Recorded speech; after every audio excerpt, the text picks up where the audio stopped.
So far we had got when there came the tremendous interruption which was the beginning of the end. My outer door was flung open, there were blundering footsteps in the passage, and Ian Murdoch staggered into the room, pallid, dishevelled, his clothes in wild disorder, clawing with his bony hands at the furniture to hold himself erect. "Brandy! Brandy!" he gasped, and fell groaning upon the sofa. He was not alone. Behind him came Stackhurst, hatless and panting, almost as distrait as his companion. "Yes, yes, brandy!" he cried. "The man is at his last gasp. It was all I could do to bring him here. He fainted twice upon the way." Half a tumbler of the raw spirit brought about a wondrous change. He pushed himself up on one arm and swung his coat off his shoulders. "For God's sake, oil, opium, morphia!" he cried. "Anything to ease this infernal agony." The inspector and I cried out at the sight. There, criss-crossed upon the man's naked shoulder, was the same strange reticulated pattern of red, inflamed lines, which had been the death-mark of Fitzroy Macpherson.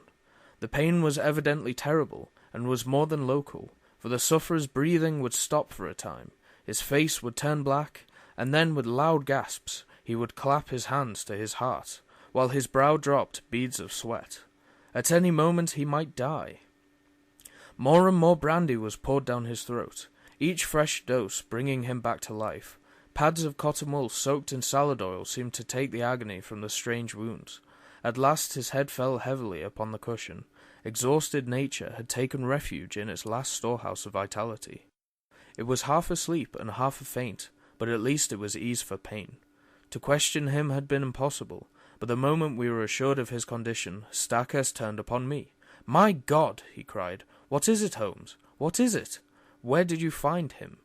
"Down on the beach, exactly where poor Macpherson met his end. If this man's heart had been weak as Macpherson's was, he would not be here now. More than once I thought he was gone as I brought him up. It was too far to the Gables, so I made for you." "Did you see him on the beach?" "I was walking on the cliff when I heard his cry. He was at the edge of the water, reeling about like a drunken man. I ran down, threw some clothes about him, and brought him up. For heaven's sake, Holmes, use all the power you have, and spare no pains to lift the curse from this place, for life is becoming unendurable. Can you, with all your worldwide reputation, do nothing for us?" "I think I can, Stackhurst. Come with me now, and you, Inspector, come along. We will see if we cannot deliver this murderer into your hands."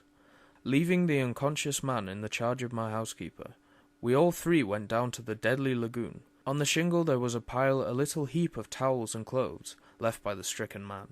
Slowly I walked round the edge of the water, my comrades in Indian file behind me.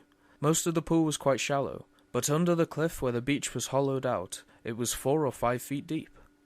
It was to this part that a swimmer would naturally go, for it formed a beautiful pellucid green pool as clear as crystal. A line of rocks lay above it at the base of the cliff, and along this I led the way, peering eagerly into the depths beneath me. I had reached the deepest and stillest pool when my eyes caught that for which they were searching, and I burst into a shout of triumph. "Cynea!" I cried. "Cynea! Behold the lion's mane!" The strange object at which I pointed did indeed look like a tangled moss torn from the mane of a lion. It lay upon a rocky shelf some 3 feet under the water, a curious waving, vibrating, hairy creature with streaks of silver among its yellow tresses. It pulsated with a slow, heavy dilation and contraction. "It has done mischief enough. Its day is over," I cried. "Help me, Stackhurst. Let us end the murderer forever." There was a big boulder just above the ledge, and we pushed it until it fell with a tremendous splash into the water. When the ripples had cleared, we saw that it had settled upon the ledge below. One flapping edge of yellow membrane showed that our victim was beneath it. A thick, oily scum oozed out from below the stone, and stained the water round, rising slowly to the surface.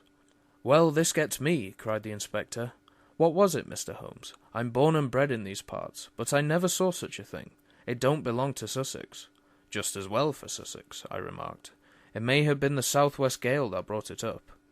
Come back to my house, both of you, and I will give you the terrible experience of one who had good reason to remember his own meeting with the same peril of the seas."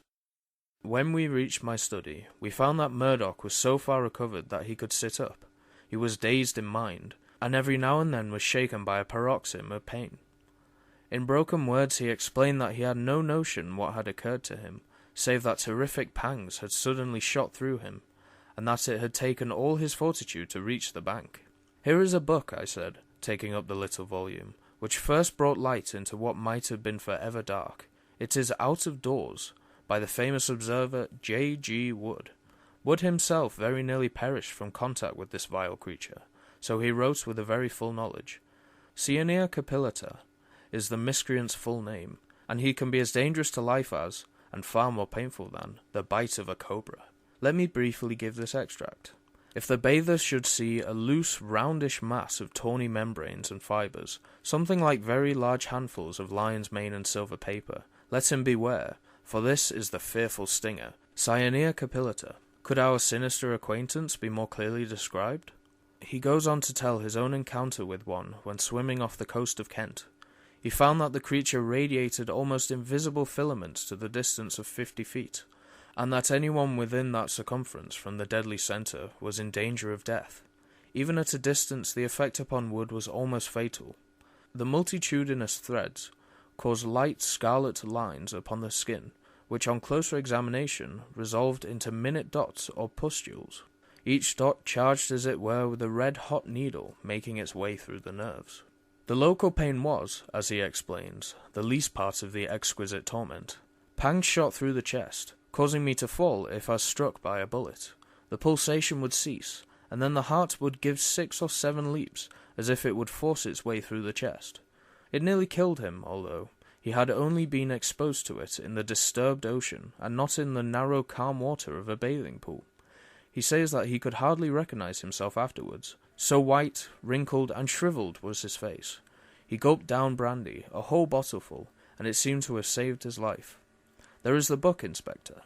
I leave it with you, and you cannot doubt that it contains a full explanation of the tragedy of poor Macpherson, and incidentally exonerates me," remarked Ian Murdoch with a wry smile. "I do not blame you, Inspector, nor you, Mr. Holmes, for your suspicions were natural. I feel that on the very eve of my arrest I have only cleared myself by sharing the fate of my poor friend." "No, Mr. Murdoch. I was already upon the track, and had I been out as early as I intended, I might well have saved you from this terrific experience. But how did you know, Mr. Holmes? I am an omnivorous reader, with a strangely retentive memory for trifles. That phrase, lion's mane, haunted my mind. I knew that I had seen it somewhere in an unexpected context. You have seen that it does describe the creature. I have no doubt that it was floating on the water when Macpherson saw it, and that this phrase was the only one by which he could convey to us a warning as to the creature which had been his death. Then I, at least, am cleared," said Murdoch, rising slowly to his feet. "There are 1 or 2 words of explanation which I should give, for I know the direction in which your inquiries have run. It is true that I loved this lady, but from the day when she chose my friend Macpherson, my one desire was to help her to happiness. I was well content to stand beside and act as their go-between. Often I carried their messages, and it was because I was in their confidence, and because she was so dear to me, that I hastened to tell her of my friend's death, lest someone should forestall me in a more sudden and heartless manner. She would not tell you, sir, of our relations, lest you would disapprove and I might suffer. But with your leave, I must try to get back to the Gables, for my bed will be very welcome." Stackhurst held out his hand. "Our nerves have all been at concert pitch," said he. "Forgive what is past, Murdoch. We shall understand each other better in the future." They passed out together with their arms linked in friendly fashion. The inspector remained staring at me in silence with his ox-like eyes. "Well, you've done it," he cried at last. "I had read of you, but I never believed it. It's wonderful." I was forced to shake my head. To accept such praise was to lower one's own standards. I was slow at the outset, culpably slow. Had the body been found in the water, I could hardly have missed it. It was the towel which misled me. The poor fellow had never thought to dry himself, and so I in turn was led to believe that he had never been in the water. Why, then, should the attack of any water creature suggest itself to me? That was where I went astray. Well, Inspector, I often ventured to chaff you gentlemen of the police force, but Cyanea capillata very nearly avenged Scotland Yard.